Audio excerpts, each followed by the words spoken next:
Now, there's no doubt about it, eating fresh is one of the healthiest ways to go, and growing your own fruit and veg in a veggie patch right next to the kitchen like they do here at the Observatory Cafe at the Royal Melbourne Botanical Gardens is a terrific way to go. Now, tomatoes are an important part of our daily diet. You see, they're one of the richest sources of antioxidants, and it's all because of the red substance in them, lycopene. Now, they're really easy plants to grow, and I'm going to show you how to grow them in a hanging basket, and it's dead easy. Now, the only way to grow tomatoes is by seed, and now's the time to be planting the seed. Now, when it comes to a hanging basket, you want something about 25 centimetres or so with a nice deep base and ideally self-watering. The seed varieties you're going to use, well, you'll find these in all good garden centres. They are, of course, Tiny Tim. It's a Yates seed, and it's a little ripper. You put about 5 plants in here and it'll just cascade over the side. But the first thing you've got to do is make sure you fill the pot full of a really good quality potting mix. And, well, you should only ever go for a premium grade. But if you go for one like this is the Yates Premium Standard, you're going to find the professional mix has this little blend of material in it called a biostimulant. Now, this biostimulant is basically bacteria, and it makes sure that the roots grow at about twice the rate, and that gets the plants off to the very best possible start.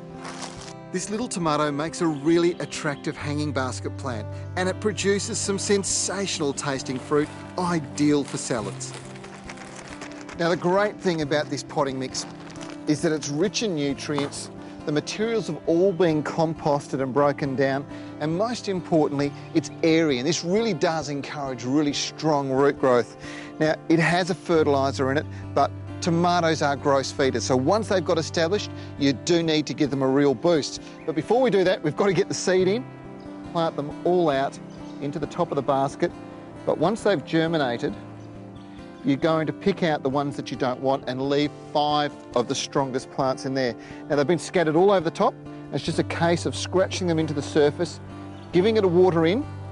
3 weeks down the line, you can see the seedlings have taken off. We've plucked out some of the smaller ones and just left those nice big ones. They've really taken off well, but now's the time to give them a boost. Now, the way to get results is using a fertiliser like this. This has been specially designed for tomatoes. It's got an organic base, but it's been minerally enriched. So it's got a high level of nitrogen, which encourages lots and lots of foliage growth, so the plants will be cascading over the side before you know it.